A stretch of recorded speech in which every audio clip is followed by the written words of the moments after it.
Hey Aquarius, not so bright-eyed and bushy-tailed as I was this morning doing Sagittarius and Capricorns, but hey, here we are. This is the collective reading for Sagittarius, not Sagittarius, damn it, Aquarius, for Sun, Moon, Rise, Venus, whatever has Aquarius in it, see what governs it. Also, since this is collective, it's not going to make sense to every Aquarius out there. So check your other points, see how your story marries as a whole. And also, if you want to book your own personal reading, check the description. You'll find all the ways of contacting me. And also you can find me on any social platform. Say hello, let me know where you are in the world. And let me know if this reading resonated with you. Let me know if you need clarification. Everything is welcome, everything's acceptable. Damn, it's good. This is for the 1st through the 15th of November. So let's see what is up. We're going to be looking at love and relationships because I love love. I love all the ways it expresses itself. I'm a love junkie. Which is kind of funny because I'm single and celibate. Self-work before I find the one. I like it. Ooh, okay. Being pulled to the Halloween Oracle. We're going to kick this off with Halloween because I'm recording this on Halloween. And wouldn't you know it, it's a freaking rainy Halloween, which means that all you kids out there, I hope you have an umbrella. Yeah, I said it. So what came out is the witch. She's a witch. Burn her. I'm not a witch. Hold on. Somebody quote Monty Python to me, please. I love Monty Python. The Holy Grail, are you kidding me? Life of Brian, are you kidding me? I'd like to give tribute to my father for that one. He taught me Monty Python. All right, come on. 2 more, Spirit. Let's do this. Thank you. All right, so, actually I want that one too. Oh, I don't even know why I bother having conditions with the cards that come out. It doesn't really ever stay at all. So we got the witch. Banner. Oh God. Skull of Stars. Eesh. Crazy, you guys. Barn Barak, sweetness and synergy. Oh, it's all about the synergy, isn't it? Hearth, happiness in our hearts and in our homes. Aquarius, I'm actually liking this. Some of the signs have been absolute bonkers in hell, but yours seems to be actually pretty positive. There is clearly connections being made if they haven't been already, a lot of spiritual connections, and I think that's taking you completely off guard. This, what I'm getting from this is, if you haven't met this person yet, you're going to be meeting somebody in this time frame. A lot of you are, and it's going to take you back because it almost seems too easy, like you're looking for a red flag. You guys are amazing and quirky. I have my Aquarius in Jupiter, which is about communication and expression, and once you know it, I am an international tarot reader. I know that you're looking for red flags, but you wanna know what? If you dig hard enough, you'll find them, but none are presenting themselves right now. Sometimes right things are just that easy. Not everything has to be hard, you guys. Shut up. So actually this is going to be a wonderful ride for you guys. This is going to be a wonderful connection, a lot of open communication that's coming in. I want you to be open to receiving it. Now clearly not everyone is going to be contacted, so check your other astrological points, but also you can always book your own personal reading with me. This is magic in the air. This is possibilities coming into play, and some of you might actually have a few people in the mix. First off, polyamory does work for some, but not for everyone, so let's get that one right out of the way right now. But also, don't string along everyone's hearts if you can't make a decision. But I do feel like a lot of you Aquariuses have multiple interests in your heart right now. So I see that you're probably having some fun with that. But also, if that's not the case, then there is a relationship that is coming into play right now that is almost in your mind too easy. Stop looking for problems where they don't exist and let this be what it is. Some things are meant to be, some things are not meant to be forever, and you'll know the difference, but hold on loosely. That's what came out. Now I'm being pulled to Butterfly Oracle cards for Doreen Virtue. PH MF&D. I wonder if she denounced her PhD. Like, She denounced everything. Everything's evil. I'm wondering if education's evil. Not even joking. You can Google that. During Virtue, she renounced all of her spiritual work, and she's a born-again Christian, which I have nothing against them. I was a born-again Christian in 2014.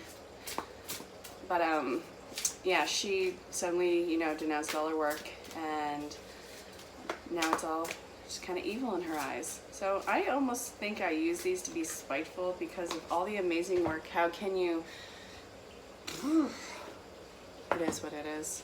Which, I hate that saying too, but I still use it. So my ex-boyfriend, his name's Matthew, awesome guy, awesome, you know, jewelry artist. He does amazing work.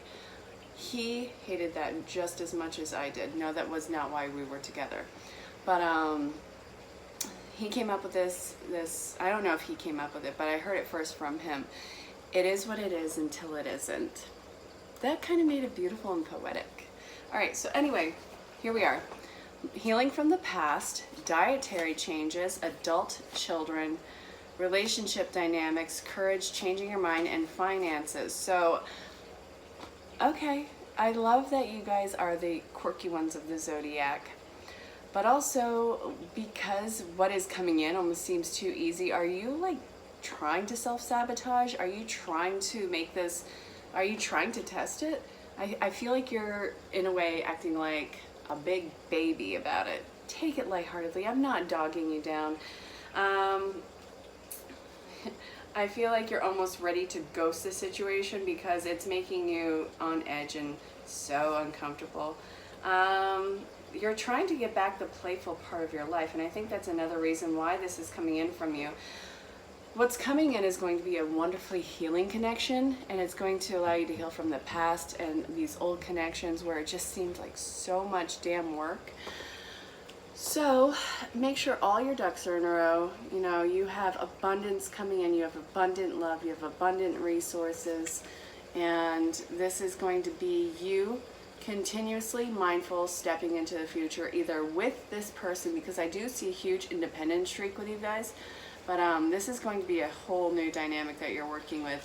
You're going to be elevating your body, your vibe, you can say that, diet, exercise. You're just getting on a higher wavelength, and the world is responding to that very accordingly.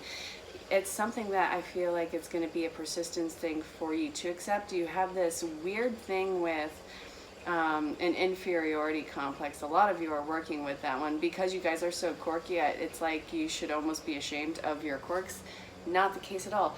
Embrace it. Let your freak flag fly. Say that 10 times fast. Well, anyway, it's going to be something that is like a childlike innocence and love and abundance. Just step into it with an open heart and mind. It's going to be very different from anything you've ever experienced. So now, I want that deck out. I have Mermaids and Dolphins out. I want it out. I'm not being drawn to use it yet. I'm wondering what the fuck's going on. Okay. Work Your Light Oracle cards. Rebecca Campbell, I'm in love with your deck, and I love, love, love using it. I use it all the time, and I was so hesitant to get it because it seemed so artistically simple, but it's not. There's so much beauty in these things, and I love this. If you look at the picture, you guys, there's so many storylines going on. It's really so many layers. The artist in this is incredible. The artwork, Danielle Noel, you're fucking awesome. I can't wait to see what other works you've done. I'm in love with this deck. It's one of my favorites, and I've only had it for a little while. All right, guys. So, guys and girls, you're working with boundaries, birthing a new age, and Irama. So, where are you being called to? Where has your evolution led you to? Where do you want to take this new phase of your life? You are being redirected, but I think that you've already crossed the hard part, and this feels like this slow starts of a build-up right now. So, I feel like you guys are going to be hitting the ground running, wanting to do everything at any given moment, say yes to everything. I love that yes men mentality, but you guys, you got to understand that you cannot overextend yourself like that. This is going to be exciting. You're going to have that little extra oomph going in for the day, but you know what? You're still a human being having you're a human being. No, you're a spiritual being having a human experience. Okay. So, birthing new creations, dreaming the world into being. Be very direct with what you want to do because it is coming into fruition very fast. We are in the age of Aquarius. We just had the Scorpio new moon. We came out of Libra, which is talking about, you know, karmic balance. So now this is a fucking emotional roller coaster and a lot of fated events. Shadow self coming to the top. It's incredible, it's intense, don't let it scare you. Just because you probably did something in the past, it doesn't mean that you're about to get your ass handed to you now. So boundaries, definitely assert them, put them out there, and really I want you to step into this new future with this counterpart that is either coming in either from a rejuvenated relationship or fated meeting and chance. Step into it with that boundary. Interdependence. Does that make sense? That's what came out. Okie dokie. Now where are we going to? Ooh, man, you guys are getting off the goth cards. The Oracle of Shadows and Light from Lucy Cavendish. All right. Y'all check it. Let's see what is going on with this. Spirit, can I get less than a third of the deck coming out? I want us to keep it around 3, but we all know that you're full of shit with that. Oh, shallow grave, you missed someone. Yeah, well, guess what? Practice the art of detachment. What do you miss? Do you miss like your childlike innocence? Do you miss who you used to be? I get it. It's time to move on though. If this is talking about reconciliation, don't even count on going back to the same type of person. That person who you either miss or they miss you, you guys have changed so much. If you guys went into that relationship with the same expectations of they are going to be the same person, you are fooling yourself horribly. This dropkick awakening that you guys have, you guys are as different as night and day. You would have to get reacquainted as if you're talking to a total stranger. Don't even hold on to the past with that one. You've already gone through the lessons. You don't need to keep holding them up as, you know, little badges of honor. Well, okay, you can do that, just not into their face. Like, don't throw it in their face. You know what I'm saying? So, healing from heartache, that's a bitch. Yeah. Have you ever loved someone so deeply and somehow it just slipped away? I have. I know what you're feeling and it sucks, but it's very necessary for where you are going, and it's also going to open you up to the depths of unconditional love, which it's a bottomless pit. Let's put that one out there. You see clearly, clairvoyance, and you miss someone. So I feel like, aside from everything I was just saying, you're able to look back and see this connection and how it was so important to you on a soul and cellular level that you can see all the faults in it. And I feel like you're making I also love being by a fire station. Let me just say that. I hear that so much more than I used to. The birds? Anyway, okay, so sorry, little distracted moment. You see how important that person was and why it had to end the way that it did, and it doesn't make it suck any less. It does mean that you can still love them and miss them, and that it's still time to move on. And I know this now, how can I move forward with this? So if this person is coming back into the mix, you're probably getting their name, their birth date, their initials. You're probably even seeing people who look like them just randomly on the public. That's not your imagination. Spirit is giving you insight on what is coming around. I get it. In this last week, the ghost of Christmas past has showed up twice. And the week before that, 5 people. 5 freaking people. Do you know how obnoxious that is? Okay, so the powerful energy shift, take this and use it to your advantage. I see that you're stepping into a huge independence. So you still have a healing process that you're going through with this one. Stop denying yourself that. Sorry. It's like something had to die and you have to grieve it. Allow yourself the grieving process. It works in so many steps, and it is going to go in waves, and you will backtrack until you get through all the steps. And it doesn't mean that you won't miss them down the road. It's just you'll be able to see those waves coming. But again, this is all for a very great reason for you guys. The love coming in is going to be amazing. Okay. Nope, still not using those. Stupid obnoxiousness. Tell you would. Gonna finish this off with angel therapy. What can you tell Aquarius, Sun, Moon, Rise, Venus? All right, fair enough. About love and